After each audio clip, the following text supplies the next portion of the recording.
Welcome student my YouTube channel engineering drawing पर। आज हम लोग रिवेट जोड़ से संबंधित कुछ परिभाषाएं के बारे में जानेंगे। इन परिभाषाओं का यूज़ करके हम लोग रिवेट जॉइंट को बनाएंगे। फर्स्ट डिफिनेशन है आपकी पिच। एक ही सीध में आने वाले दो रिवेटों के बीच की दूरी को पिच कहते हैं। यह प्लेट के कोर या एज के समांतर या पैरेलल नापी जाती है। इसे P से प्रदर्शित करते हैं। इसकी वैल्यू रिवेट जॉइंट के अंतर्गत P = 3D होती है। D आपका जो है वो रिवेट का व्यास है। मान लीजिए ये रिवेट है आपका, तो ये इसका डायमीटर जो होगा वही आपको वैल्यू यहाँ पे रखनी पड़ेगी, जिससे आपकी पिच की वैल्यू निकल आएगी।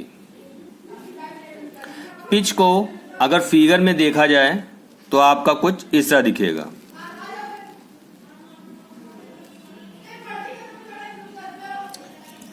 ये देखिए आपका लैप जॉइंट है, जिसके अंतर्गत एक प्लेट और दो प्लेटों को आपस में लैप जॉइंट के द्वारा बनाया गया है और उस पर रिवेटिंग फर्स्ट रिवेट, सेकेंड और थर्ड 3 रिवेटेड के द्वारा इनको जोड़ दिया गया है। अगर इसको जॉब में देखें तो आपका कुछ इस तरह दिखेगा। क्लियर? इसमें कहा है कि एक ही सीध में आने वाले दो रिवेट, मतलब कि इन दोनों ये एक ही सीध में रिवेट हैं, तो इन दोनों के रिवेटों के बीच की दूरी को हम लोग पिच कहते हैं। यह प्लेट के कोर के समांतर नापी जाती है। मान लीजिए ये आपकी कोर है, इस कोर के समांतर नापी जाएगी, तो ये आपकी पिच हो जाएगी।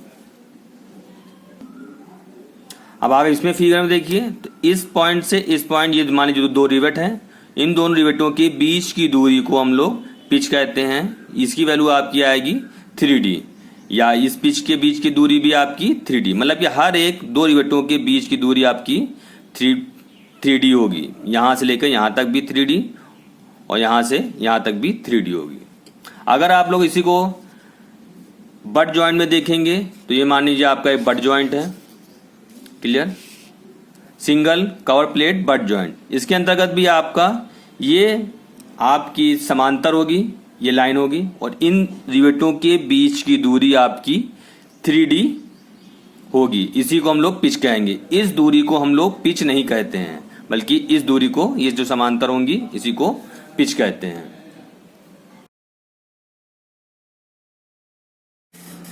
सेकेंड डिफिनेशन है आपकी बैक पिच। बैक पिच क्या होता है रिवेट जॉइंट के अंतर्गत? ये देखिए आप लोग, यह रिवेट की दो पंक्तियों के मध्य सीम के समांतर या पैरेलल नापी जाने वाली दूरी होती है और इसे PB से प्रदर्शित करते हैं। बैक पिच चैन टाइप और जिग जैग टाइप की रिवेटिंग में इनकी वैल्यू अलग अलग होती है। पहले चैन टाइप के लिए PB की वैल्यू आपकी होगी 2D+6, जहां पे D आपका पहले की तरह रिवेट का व्यास है, और जिगजैग टाइप के जॉइंट के लिए PB की वैल्यू होगी आपकी 2D, जहां पे D आपका रिवेट का व्यास है। अगर हम चैन टाइप की का मॉडल देखें तो आपका देखने में कुछ इस तरह दिखेगा। क्लियर?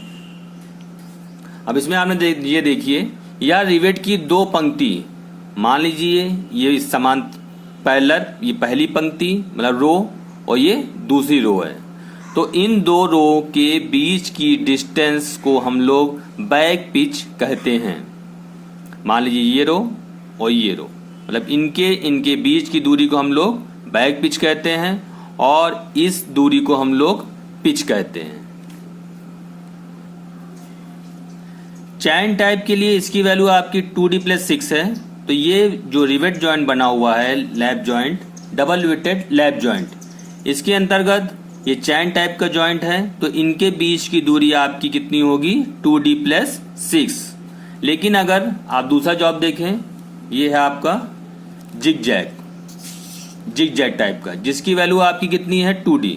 इसमें भी आप देख रहे होंगे कि इसके पैरेलल ये दो लाइनें लगी हुई हैं, ये एज के पैरेलल, ये पहली लाइन और ये दूसरी लाइन।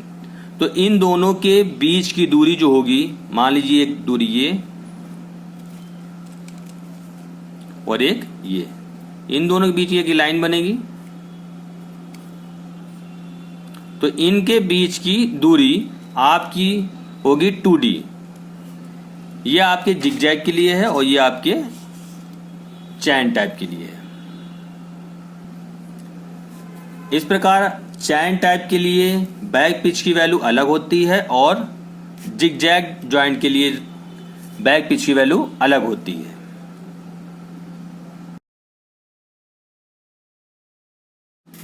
थर्ड डिफिनेशन है आपकी विकर्ण पिच या डायगोनल पिच। इसकी परिभाषा कुछ इस तरह है, एक ही प्लेट पर प्रयोग किए गए समांतर रिवेट अक्षों या एक्सेस से रिवेट केंद्रों की विकर्ण दूरी होती है और इस डायगोनल पिच को हम लोग पीडी द्वारा प्रदर्शित करते हैं। डायगोनल पिच का फार्मूला है आपका PD = 2B + D/3, जहां P आपका पिच है और D आपका रिवेट का व्यास है। जब P और D की वैल्यू आप लोग इस फार्मूले में रखेंगे तो आपको PD की वैल्यू या डायगोनल पिच की वैल्यू निकल के आ जाती है। इस डिफिनेशन को अब हम लोग फिगर के माध्यम से और मॉडल के माध्यम से समझेंगे। मान लीजिए ये आपका फिगर बना हुआ है डबल रिवेटेड जिगजैग टाइप का और ये आपका मॉडल है। अब इसमें आप देखेंगे कि दो लाइनें आपकी लगी हुई हैं इस एज से पैरेलल में, एक फर्स्ट और ये सेकेंड, जैसे आपके इसमें भी लगी हुई है फर्स्ट एंड सेकेंड। अब इसमें आपको कहा गया है विकर्ण दूरी। विकर्ण दूरी मतलब तिरछी या डायगोनल डिस्टेंस।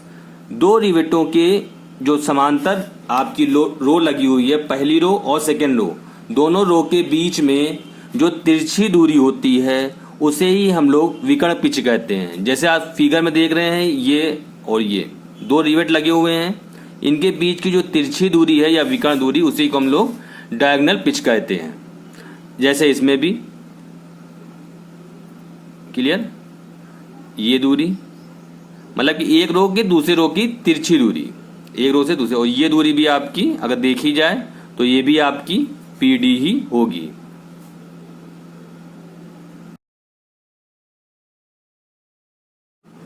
फोर्थ डिफिनेशन है आपकी सीमा या मार्जिन।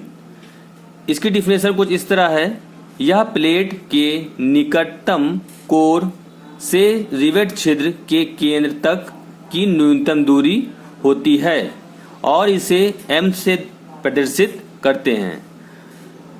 अगर M की वैल्यू देखी जाए तो M = 1.5D होती है, जहां D जो है वो आपका रिवेट का डायमीटर है। इस डिफिनेशन को अब हम लोग फिगर के माध्यम से समझेंगे। ये आपका सिंगल रिवेट लैप जॉइंट है और ये इसका मॉडल है। क्लियर।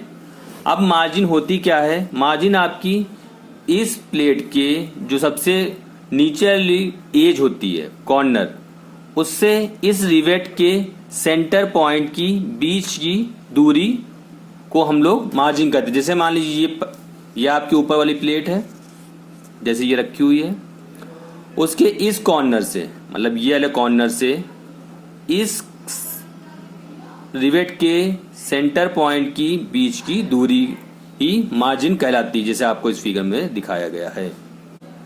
रिवेट जॉइंट के अंतर्गत सभी परिभाषाएं जो रिवेट जॉइंट बनाने के लिए यूज की जाती हैं उसको आप लोगों ने अच्छे से समझ लिया होगा। अब हम लोग नेक्स्ट वीडियो में रिवेट जॉइंट को बनाना सीखेंगे। अगर आपको मेरा वीडियो अच्छा लगा तो मेरे चैनल को सब्सक्राइब करें, जिससे मेरे आने वाले वीडियो का नोटिफिकेशन आपको सबसे पहले मिले। वीडियो को लाइक करना और अपने फ्रेंड में शेयर करना ना भूलें। Thank you watching my video.